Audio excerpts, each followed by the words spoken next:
पहले निराकारी आत्मा थी तो निराकार में गुण कहाँ से है? निराकार में संकल्प चले, निराकार में लाइट और माइट से संकल्प चले और फिर धीरे धीरे आत्मा निराकारी से आकारी बनी तो आकारी लोक में आई। तो जैसे शिवपुरी में आई, विष्णुपुरी में आई आकारी रूप में, चाहे ब्रह्मापुरी में आई, धीरे धीरे नीचे सात सात लोक में आई और धीरे धीरे धरती पर आ गई आकारी रूप में। तो धीरे धीरे ये जो आवरणों में चाहे 3 गुण है, ब्रह्मांड में 3 गुण है, सत्तो रजो और तमो। क्योंकि देखो ब्रह्मांड के सर्जन करता है, ब्रह्मा द्वारा सर्जन तो सतो प्रधान है, विष्णु द्वारा पालना तो रजो प्रधान है, शंकर द्वारा विनाश तो तमो प्रधान है।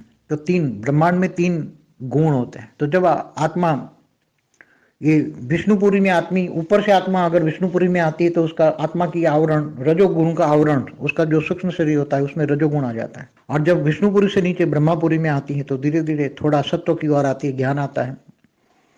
और ब्रह्मापुरी से नीचे आती, नीचे के आवरणों में 7 लोक में आती तो धीरे धीरे मनुष्य की ओर जाती हैं। और जब आत्मा मनुष्य बन जाती है तब तमो प्रधान बन जाती है। मनुष्य में तीनों प्रकार के सतो रजो तमो, मनुष्य के अंदर 3 प्रकार के संस्कार है। उसकी आत्मा में आवरणों में, उसके आत्मा के आवरणों में 3 गुण हैं। इसलिए आत्मा को अगर परमधाम जाना है तो त्रिगुणातीत बनना पड़ेगा।